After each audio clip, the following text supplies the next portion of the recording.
Hello, guys, and welcome back. I hope your evening is going very well. I am your host, Shayrenee. You can find my primary Instagram page at Shayrenee215 and my backup Instagram page at Shayrenee267. So welcome back. I hope you're having a good weekend. I certainly am. On the Indie Spotlight Special Edition, we are having the legendary hip-hop royalty, Mr. Let Me Clear My Throat himself, DJ Kool. I'm excited to be interviewing him today. We'll just be waiting for him to come into the room. Hello, everybody. Thank you for joining me. I try to make sure that I say hello to everyone when they join me. So, let me make sure I'm doing this right, because, okay.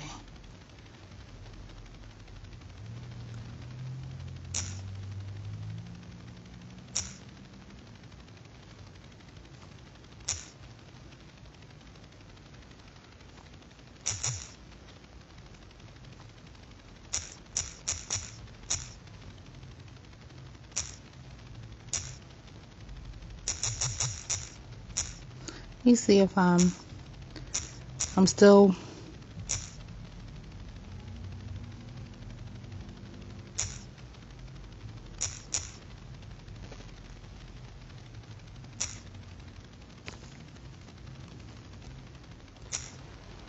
I'm trying to make sure I'm doing this right. Wave, what's up? What's good? I hope everything's good with everyone. So I'm hoping that I'm doing this right. I'm trying to see how you invite to join. Okay.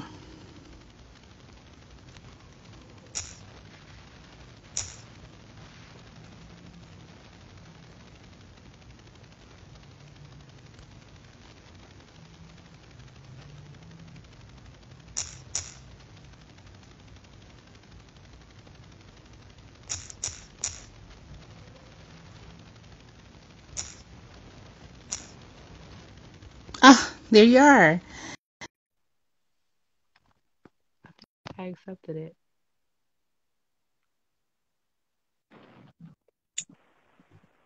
Hey, what's up? How are you? How you doing? How are you? How's your day going? Oh yeah, I'm good. I'm good. Okay. So I'm very, very excited to be interviewing you. You are legendary. You are hip hop royalty. I remember Let Me Clear My Throat every time when they rolled my sister and cousin to the club. That was the song. Okay. And it was also recorded in, was it Bahama Bay in Philadelphia? Yes. Oh man. Wow. So 25 welcome. years ago. Yeah. Yes, and I remember it very well. Um so I wanted to ask you, how did you come up with your name? I'm thinking it's self-explanatory, but I like to ask that. Uh, I have a somewhat of a sports background. Uh, Okay. and so this is probably the most abbreviated version of the explanation. I got it from playing basketball. Let's put it that way. Wow. Okay. Yeah. Wow. Wow. And what area are you from? I'm from I read a Washington. little bit about you, but yeah, go ahead. I'm sorry. I'm from the southeast section of Washington D.C. Okay. Okay. I've never been there, but wow. Great. Great.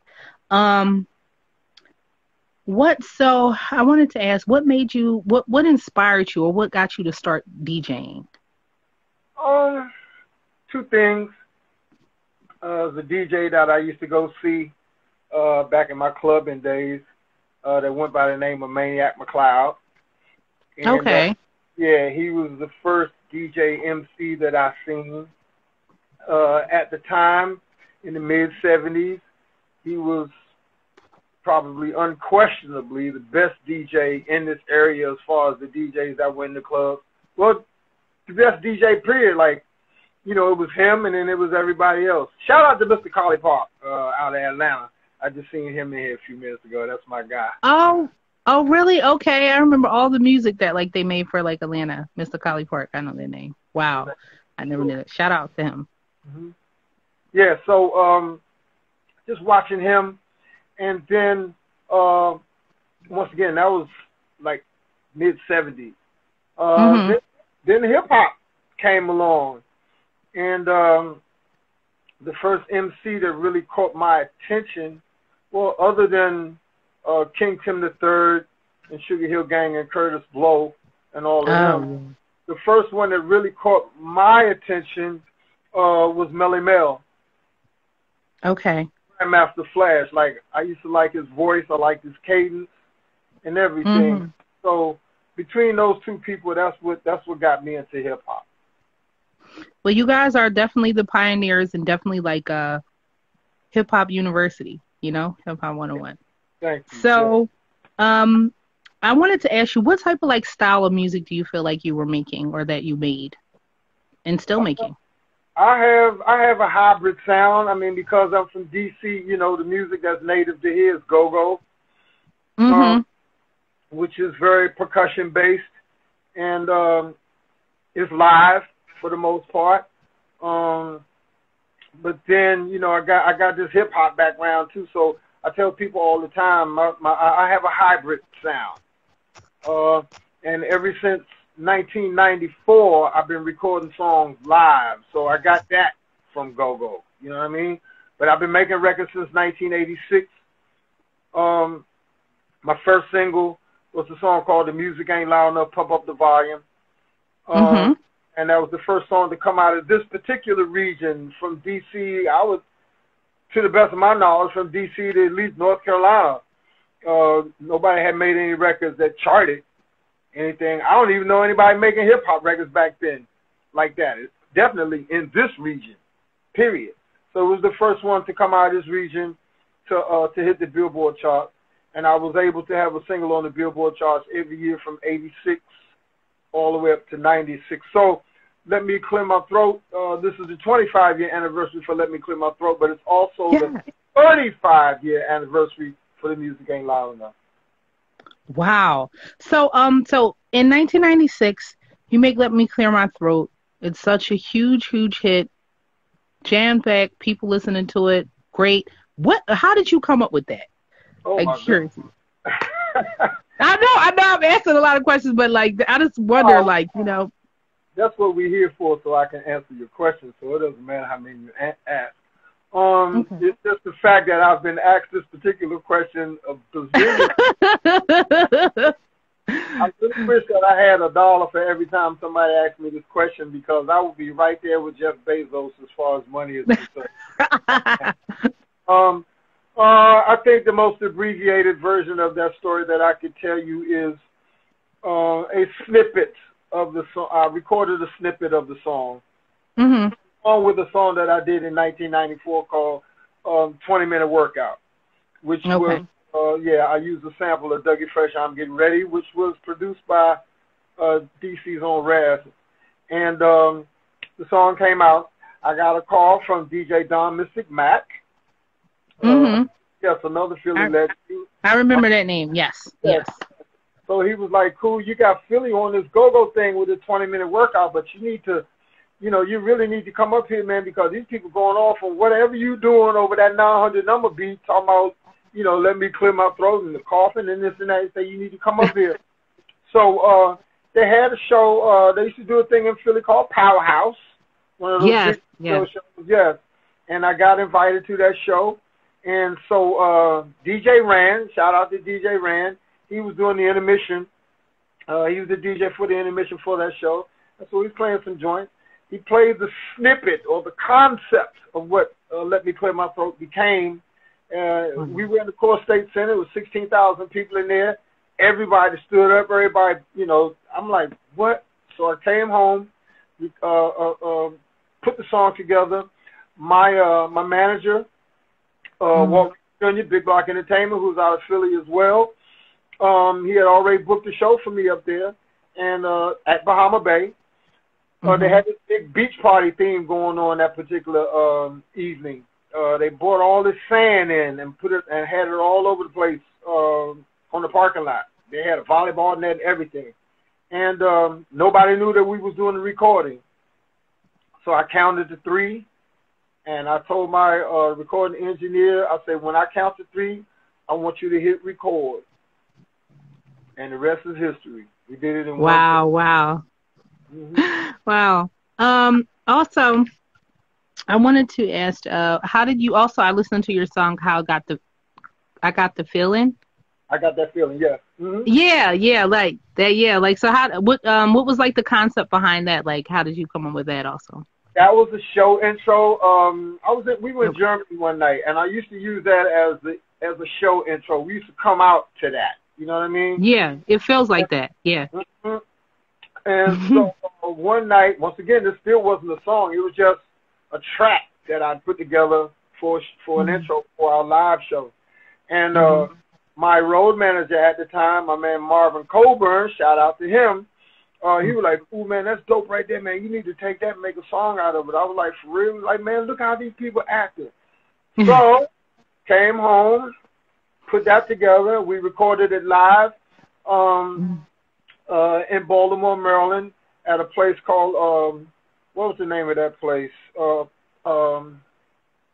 name of that the spot escapes me right now, but we did that 1997. Okay. And yeah, right there in Baltimore, Maryland. So, could you tell everybody where they can find you at? Like, On social media, yes, on social media, on Instagram and Facebook at Legendary DJ Kool DC, at Legendary DJ Kool DC. I also do a broadcast every Monday through a platform called GoGo Radio Live, which is about to be called GoGo TV Live, because we're moving to the TV realm now. And wow. Yes, I do that every Monday, and I call my show Monday Night Live, whereas I'm on there rocking nothing but 80s and 90s go-go, and I'm just putting the music together the way that people see me in the club all these years. Every Monday from 8 to 10 p.m. Starts at 8, so don't be late. That's right. So, how did you so I seen like you have like a sock puppet called Socko, and I was like feeling that. So like how did you like come up with Socko, or when did you start doing that?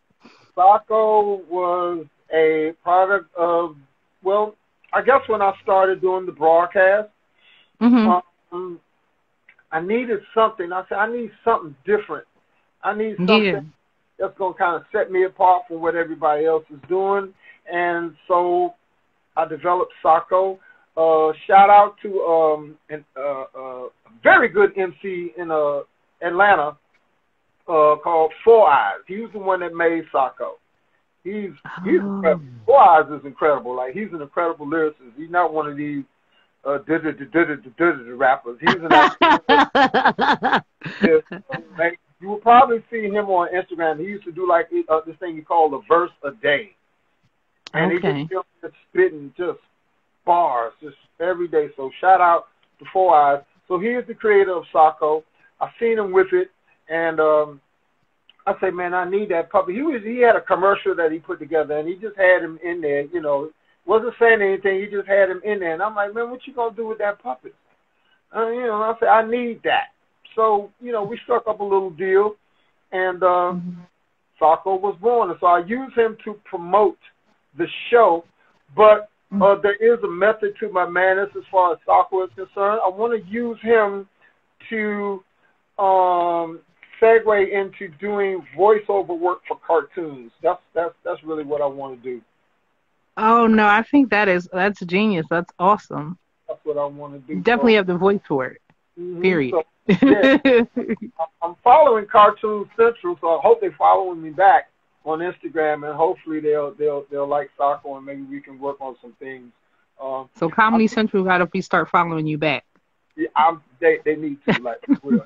I'm even thinking about making a Socko mascot, because people say I want to see him live when you come back out. I'm like, whoo, how am I going to do that? So I can't use this puppet and play at the same time. So I was thinking about maybe getting a mascot done or made, out of Socko. And obviously it's going to have to be somebody smaller, much smaller than me to do, to be the character or what have you. So once again, that would be different. I'll be running around here, the only DJ with a mascot running around when I can. No, I love it. I like it.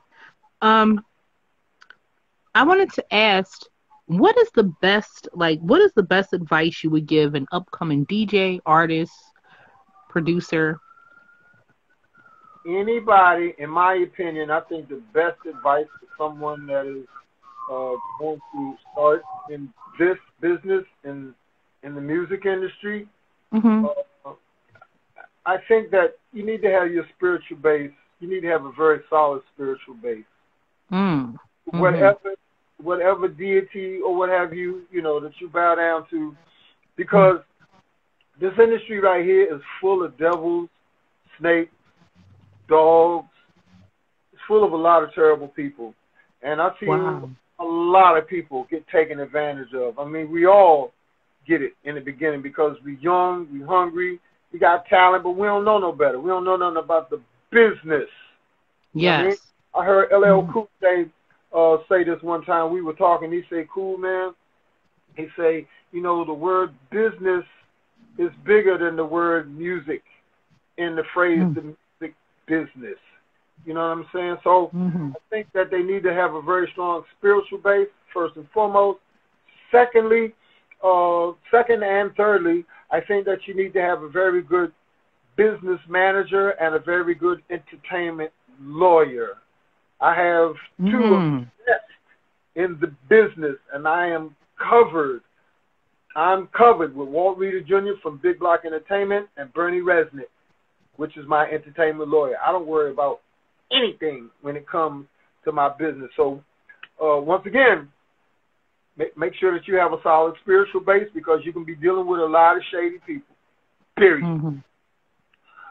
And make sure that you have a good business lawyer, a good business manager and a good entertainment lawyer. These people are not going to be hard to come by, or they are going to be hard to come by. I'm sorry, they're going to be very hard to come by. But once you find that person or people, you need to stick with them. I've been with Walt Jr. since about 95, 96. Mm. And, yep. Wow. Mm-hmm. Well, thanks for that advice. We definitely need that. I hope to I hope to connect with you or work with you one day, doing Okay. something, doing something. Uh, do you have any products or merch for sale right now, either on your Instagram or on website or anything like that? Yes, we have just started the merch line. I guess it's the DJ Kool logo merch collection. I have a shirt on my website right now. The way that you could get to the website is through my Instagram Linktree link or Facebook Linktree link. You will go through the Linktree and go to DJ Kool merch. And I have a T-shirt called All Gas No Brakes. Yeah, so that's kind of flying off the shelves right now. That's the first T-shirt. Sacco has his own T-shirts. We haven't made them available yet, but he does have his own T-shirt. And we're working on some more T-shirt designs as well. I have what I call my DJ Kool logo hat, whereas it's a hat similar to what you're seeing me wear right now, but it just has my logo on the front. You know what I mean? And I also have some DJ Kool lapel pins. Not a button, but a pin. You know what I mean? Okay. So if you could imagine, it's probably about the size of a silver dollar, and it's my logo, and it has the two metal posts on the back with the with the rubber posts, not the post, but the rubber. What would you call it? The backing. Just like y'all use for earrings, the backing that you put in your earrings. Yeah. Yeah. So real nice. And you put them on your jean jackets or hats or whatever. So cool. The Kool merch line is up and running already. So I know you work with a lot of big names and a lot of famous people, but is there any artist that you haven't worked with yet and you really would like to work with? It's a bunch of them. I'm a very big T-Pain fan. I've always wanted to work with T-Pain. I would love for me and Timbaland or me and Swizz Beatz to get together. Oh, yeah. Especially Timbaland because I know he understands go-go. You know what I mean? And then Swizz Beatz, understands what I do on the hip hop side. Like he understands the hype thing and this and that. Shout out and rest in peace to DMX. I always want to do a song with DMX because I love his voice. Yes. You know, DMX was an excellent hype man. If you ever heard any of his ad libs, yes. Rest in peace to him. Yes. Oh my God. I can't. Even, that's just too much for me. But while we're on the subject of DMX, I want a lot of people to know that may not know. He was a very, very spiritual person. Very, probably more than a lot of people would even realize or understand.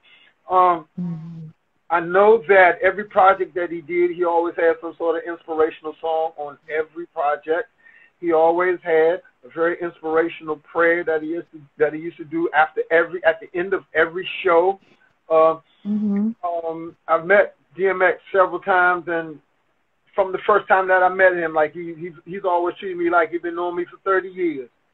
Wow. I can recall one time we were in Russia one time, and I was there to DJ the DJ this club. So they brought me in the green room.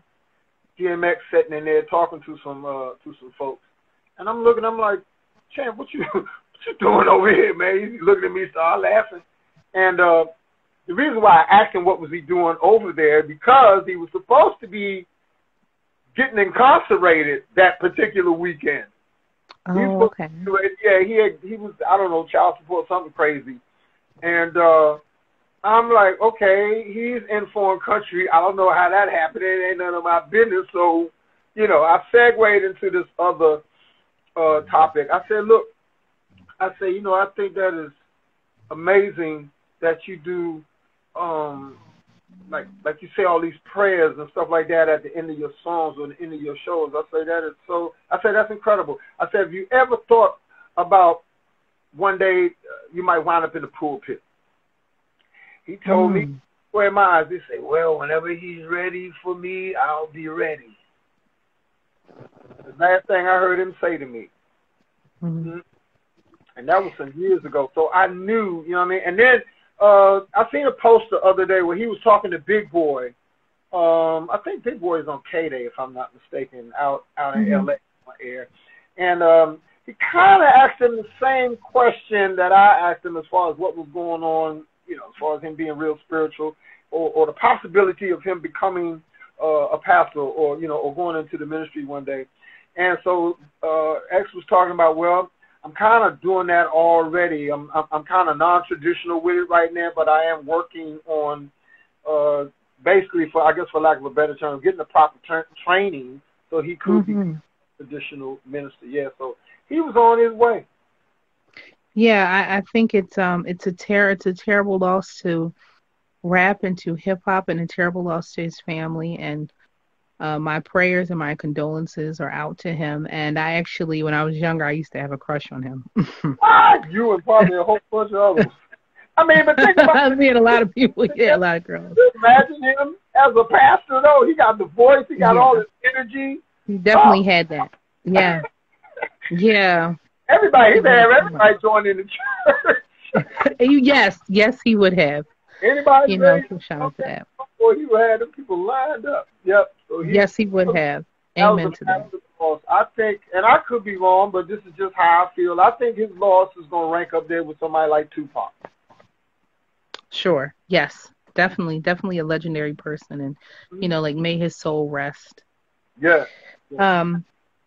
I'm so happy that you were actually to talk about being with him and knowing him and sharing time with him. Yeah. That's such an amazing thing. I always get something out of when I interview people, a lot out of them, things I didn't know, things that I'm happy to discover.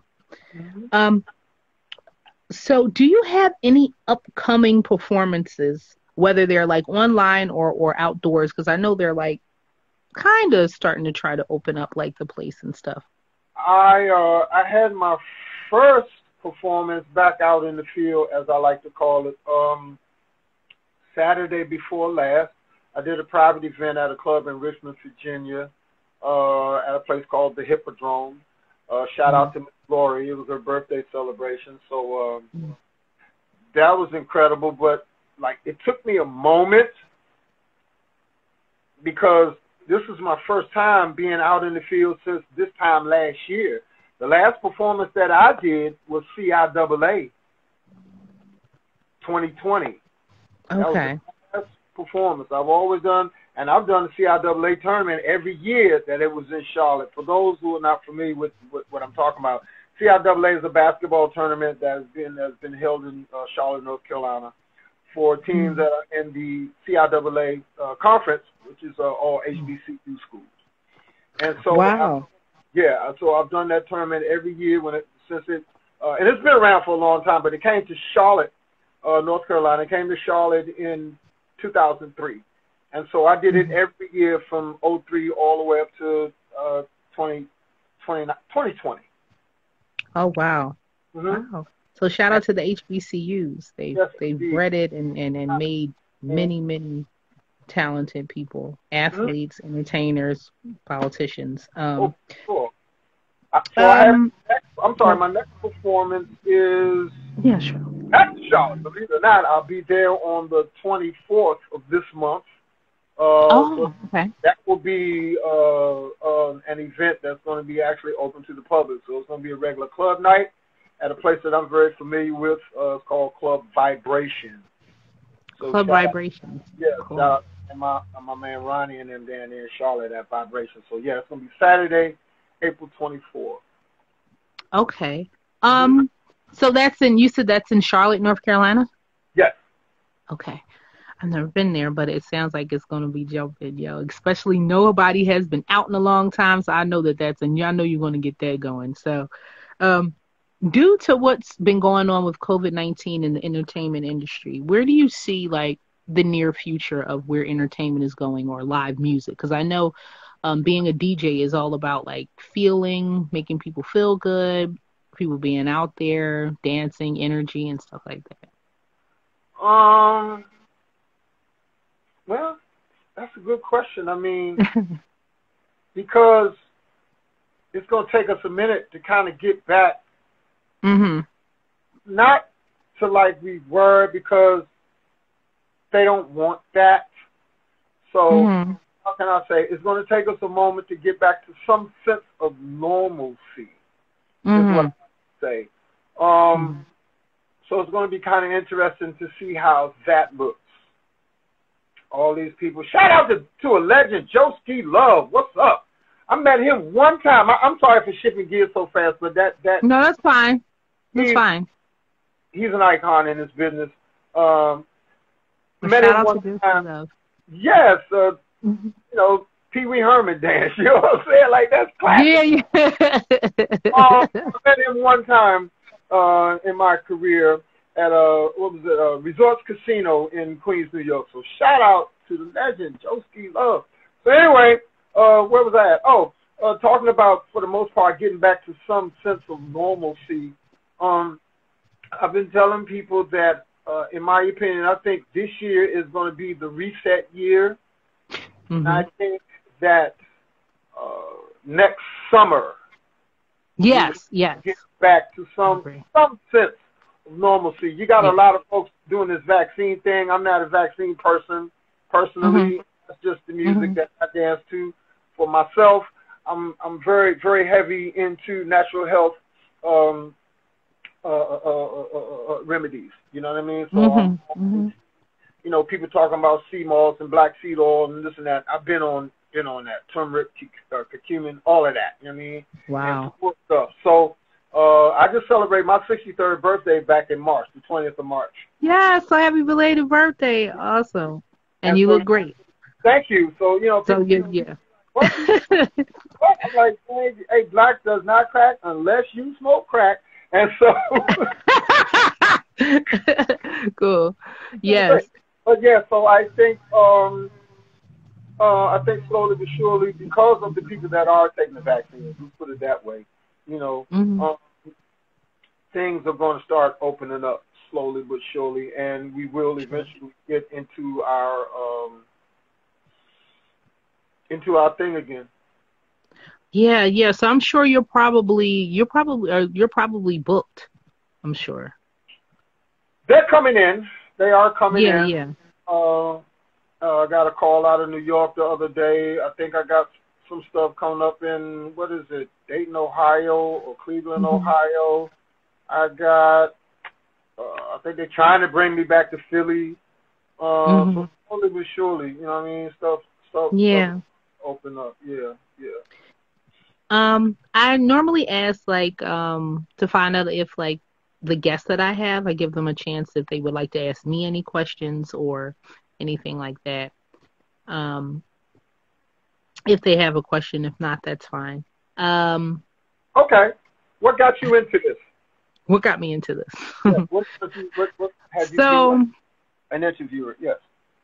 sure. So, what got me into doing interviews was I spoke to someone. I actually was doing like something called the counterculture report where I would talk about things that was like concerning like the earth, politics, and different things like that. And Mm-hmm. someone came in to talk to me to discuss something that I had a topic on, and I was like, he was another artist, so shout out to Leak, aka Spitta. And I was like, this is what it's about. It's about artists sharing their knowledge, talking about the business, and just like getting to know each other and just talking to each other. So that actually is what inspired me to do this. And also I noticed that I seen a lack of like I seen like a lack of like the inner like the lack of like how shall I put this? The lack of a lot of vlogcasters or podcasters not talking to like foundational hip hop acts, not talking about the business side of acts, local acts that like a lot of people don't know of. There's like just so many talented people on the local scene. Like a lot of our cities and some are suburbs, but a lot of our cities just all around USA and United States have so many talented people. And I just be like, dang, but I never get to interview them and I'll be listening to them and stuff. And I want a lot of people to see them and stuff like that. Okay. Yeah. That's Yeah, what, that's why. well, so we do need good interviewers. I mean, in my opinion, I don't think we could never have enough people like that helping people like myself and others in the Mm. entertainment industry get our stories out, especially those of us that have been around for a very long time. I've been in this industry 43 years. I started Wow. DJ in 1978, and once again, just like I said earlier, I started as an artist in 1986. And so Hmm. I this thing a long, long time. I'm seeing so many of my folks in this chat room. Good, good. You can just go off and talk to him. Shout out to my guy, St. James the Third. That's my guy. That's Genuine's older brother. Okay, shout Oh, out. oh, wow. Yes, Genuine. I got a little small Genuine story. He used to come and see me back in the day when I was working at a club called Triples. I did that spot on Sunday nights. It was an incredible night on Sundays at Triples. And he came and told me that he could sing and everything. You know, he's already a pretty boy. You know what I'm saying? So like, the ladies all Yes, he's a very handsome man. and so yeah, he's a good looking fellow. So he bought me this record, and he was in this go-go band for a moment. I can't remember. I think the name of the band was Physical Wonder, I think. And he bought me this Mhm. record, and I heard it, and I played it, and I didn't play it because, well, he wasn't genuine then. You know what I mean? He wasn't quite genuine then. And I played the record, and he said, man, if I ever, and I played it, regularly. I started playing because I liked the record, you know what I mean? And it was good my crowd, turn. So he said, man, if there's anything, if I ever get famous or whatever, man, you know what I'm saying, I'm going to shout you out or whatever, you know what I'm saying? So I brought him to Richmond, Virginia with me one time at a club that I used to play at in the early 90s called Ivory. And I said, all right, I'm going to see what you can do. I'm going to put you in front of these folks. I put that joker on that stage, and now, mind you, he could dance and all that. Yeah. He's a multi-talented cat. I put him on that stage. He didn't say nothing. He didn't have to say nothing. As soon as the light came on him, the women just start screaming. I'm like, oh, that joker is a star. And so I think shortly after that, somehow or another, I think he got with Timberland and them, and Devontae Swing and them, and then next thing you know, yeah. Genuine. So when his project first came out, when the Pony Project first came out, and the first, which was on the, I forget the name of the full length, the CD project, but anyway, he told me he was gonna give me a shout out on that project, and he did. He did. He had my name on there. Was that The Bachelor? I think it escapes me right now. Maybe. Okay. I'm sorry. Okay. Maybe, but he did. Whatever Awesome. that. Shout out to Genuine. Yep, yes indeed. Shout out to my cousin Toya. She's on my mama's side. I see her in here. There's a bunch of people. Shout out to Lady OG Finesse. She's cool. Bunch of folks. I'm just going through the No, sure. I would love for you to mention everyone, because like as I'm doing like an interview, like I don't really like be seeing everything, but I'm so happy that everybody came in and tuned in. But if you want to shout out anybody, go ahead. It does, yeah. They in here, yes indeed. I'm sorry, go ahead.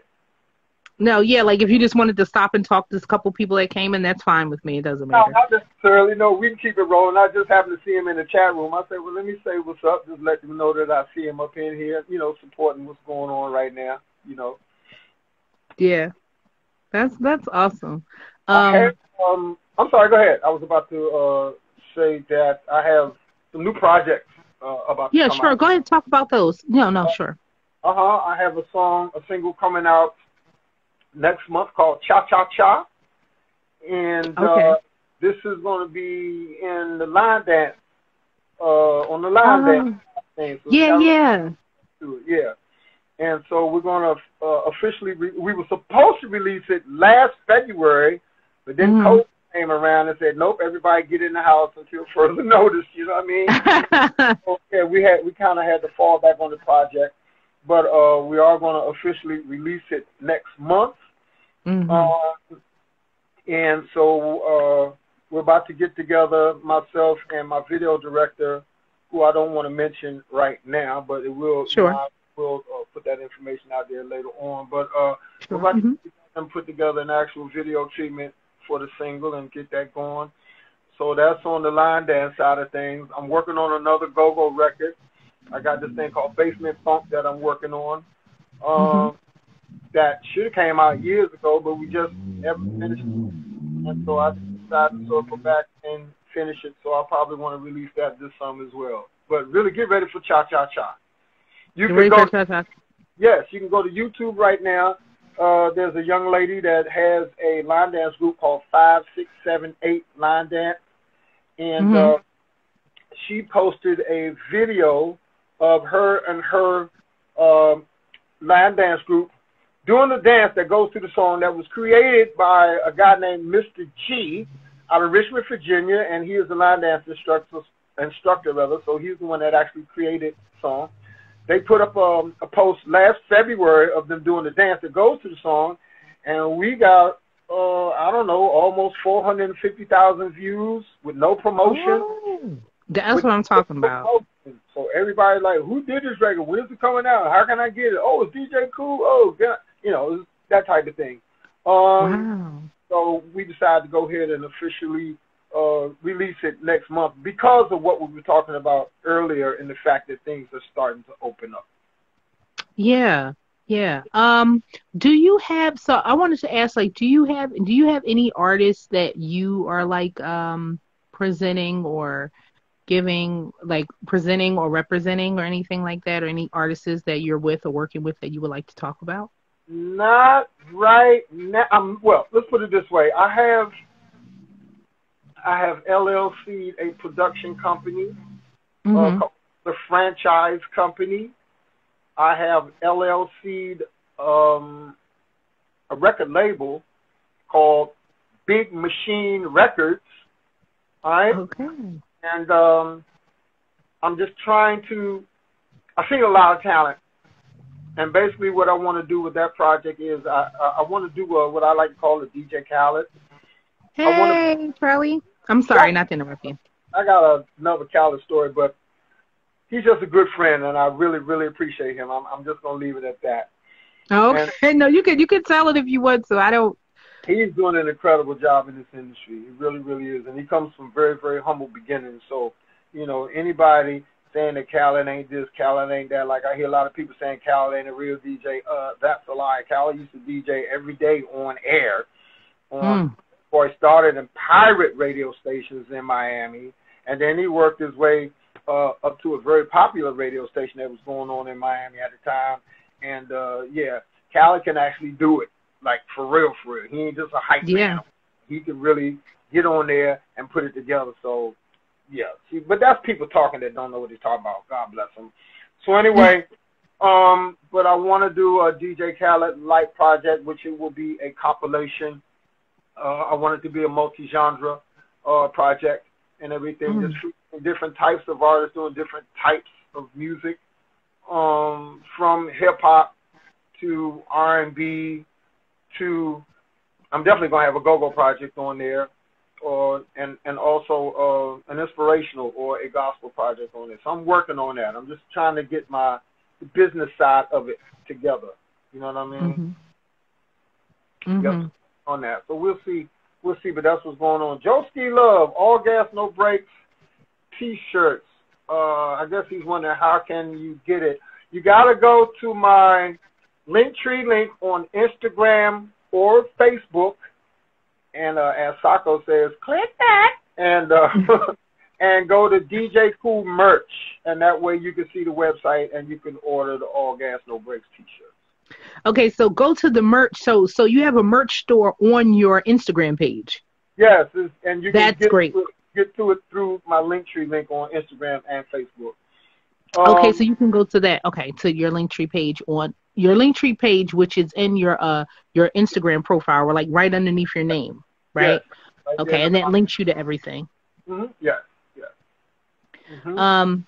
I just try to like make sure like I'm getting out that right information on how to get to the like you said, explain on how you get to your stuff, because like I notice like we're in such a digital world. It's such instant gratification. If it takes somebody one step extra to get something, it's like, oh, I guess I'll back off. I'll be like, keep digging, keep digging. But that's awesome. That's awesome. Oh, real quick, Joeski Love, you know what? That was not the legend Joeski Love. That was one of my regulars.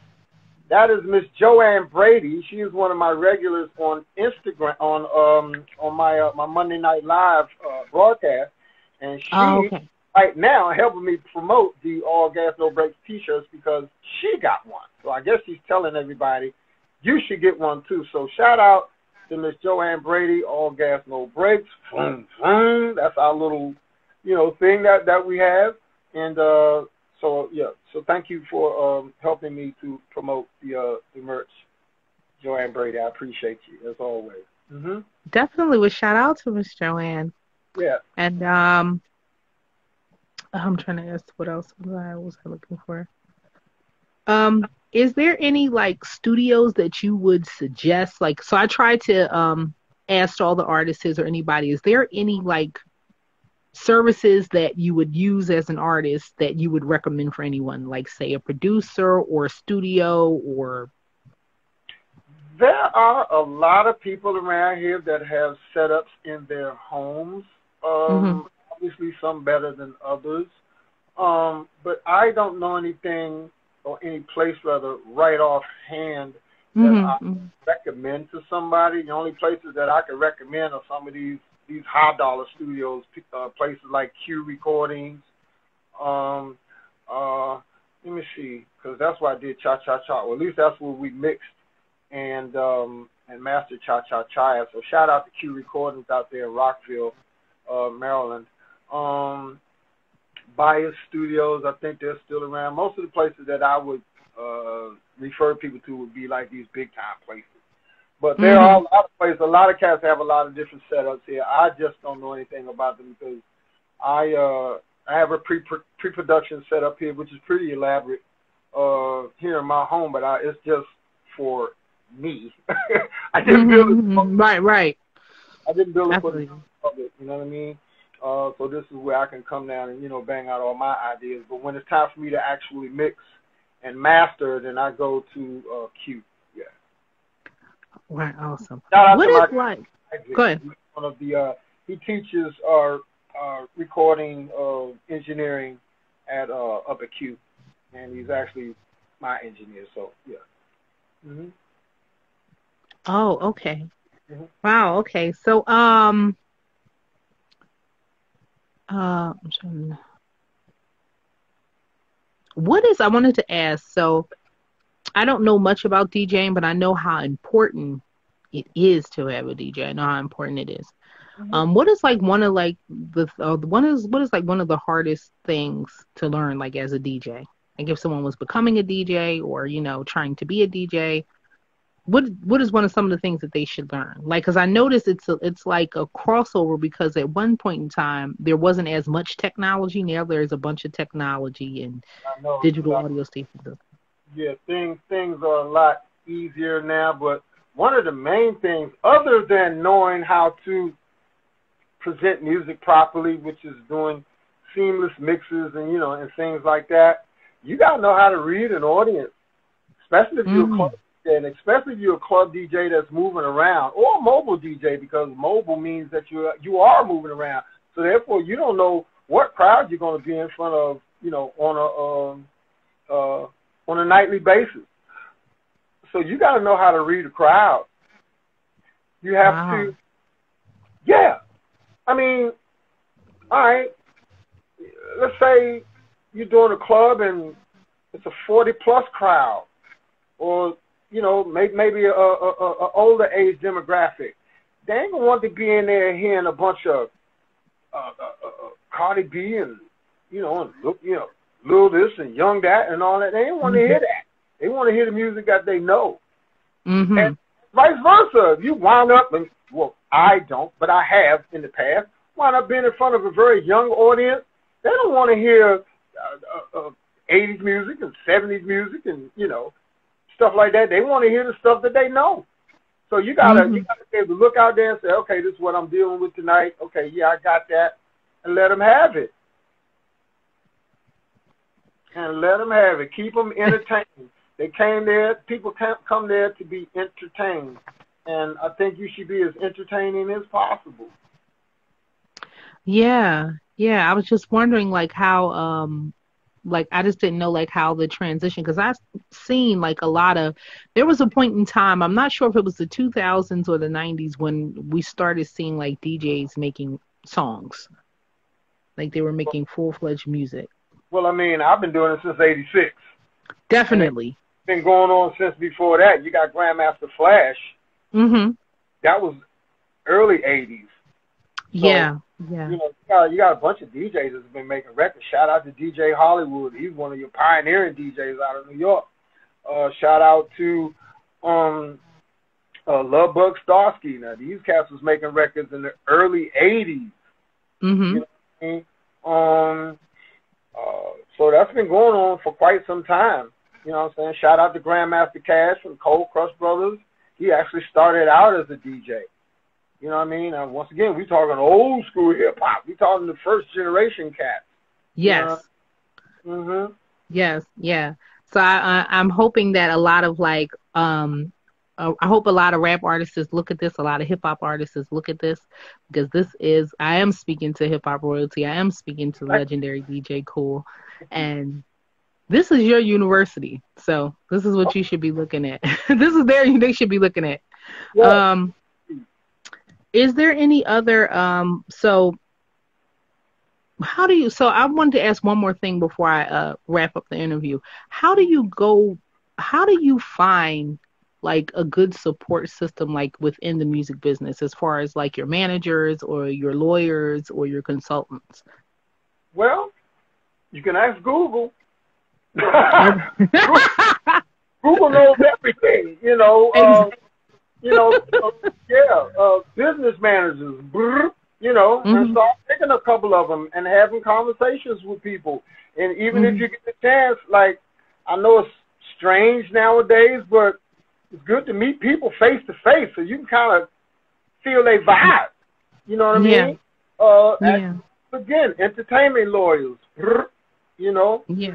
Me personally, well, I didn't start this way, but I would suggest that people get their entertainment lawyer first and then ask them, once they get that part pinned down, because for the most part, they're the people that's going to be dealing with all the paperwork that they're going to have to deal with if and when they get to that level in the industry. And then while you're doing that, well, look, could you refer me to any good business managers? Because this is what these entertainment lawyers do. They deal with business managers on a daily. Yeah, go ahead. I'm sorry. I'm sorry. They deal with business managers and artists on a daily. So, yeah, you probably ask for referrals and everything. And so if they refer you to somebody that they know that's good, then, okay, now you got your team together because both of these guys work with each other anyway. Yeah. I had an earlier interview with Tracy Lee Esquire, so shout out to him.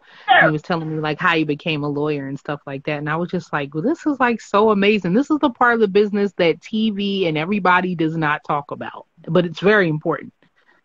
Tracy is one of the best. Period. Shout out to my guy Tracy Lee, one of Philly's finest. Yes, one of Philly's finest. He's definitely a legend in his own right. And he's just a good person. Period. Yeah. I'm saying, I learned so much from him. You don't really meet that many good people in this industry, trustworthy people in this industry. I think Tracy Lee is one of those trustworthy folks. So, yeah, shout out to Tracy Lee, man, for real. I hope you're listening, too. That's my guy right there. I hope so too. I just learned so much from him. I learned so much from like when he was talking and when he was giving like an interview and like on YouTube and stuff like that. I was just like, wow. I was like, they should start. I remember when I did music business. When I did music business when I had graduated with a music performance degree in Community College of Philadelphia, and I was like, they need people like Tracy Lee Esquire and you. And all those people to be speaking like at music business because it's like really, really relatable and it really makes sense. And you've been doing it for so long. I'm here. If they need me, I already put it out there how you can reach me. So yeah, I'm here. Not to shift gears too drastically, but shout out to my guy, DJ Dice, former DJ, actually the original DJ from the legendary hip-hop group Daz Effects, who is now DJ Dice out of Brooklyn, you know what I mean? And he's nowadays he's a DJ for my nephew, Redman. Oh my! Redman is your nephew? If you let him tell it, let's put it that way. He called me. No. Called me Uncle Kool since God knows how long. So. I love Redman too. So. In the words of Redman, I'll be that. So yeah, we had a record that went gold back in 2001 called "Let's Get Dirty," and I traveled with Doc. We call him Doc for short for Funk Doc. I traveled with Doc from 2001 to probably about 2009. No, I'm sorry, it was before then. Yeah, no, we started like 2001. Yeah. Dice came and joined us in 2003. And so shout out to the twins. The twins, which is Ray and Richie, they were performing with us when I first got with Redman. So one was a DJ and the other person was a hype man or second vocalist with Redman. But then the group changed and Dice came in, and he had been with us ever since. So awesome. So shout out to DJ Dice, shout out to Redman, and shout out to you. And I wanted to thank you for being so reachable for me to be able to communicate with you and everything like that, and to have you on. And I'm honored and I'm happy. And so I'm getting ready to like wrap up the interview. So I don't know if you wanted to say anything because Instagram cuts off in 60 minutes, so I want to make sure it doesn't cut anything short. Right. Nah, I was just looking for people. Shout out to DJ Storm. Yes, indeed. I see him up in here. Shout out to Kelly Jenkins. That's one of my regulars on Monday Night Live. I'm just flipping through. So yeah, yes, indeed. I don't see too many other people in here that I know. I think I see Mo Better. I wonder if that's Mo Better from here. If it is, shout out to him. I think he does an amazing job with all the charitable work that he does here in the metropolitan area. I don't know. I guess. Shout out to my guy T-Pain down there in Virginia, man. We gotta get up. So you know how to reach me. You know what I'm saying? You got my man. Holler at your boy. Yeah. Mm-hmm. So there you go. Awesome. So I want to thank you for coming on. I want to thank everybody for viewing. And that's the end of my interview with the legendary DJ Kool. And I can't wait to hear your future projects and your radio show and Sako and everything else. Thank you so much, guys. Good night. Mm-hmm. Peace. God bless. Bless you. Bye.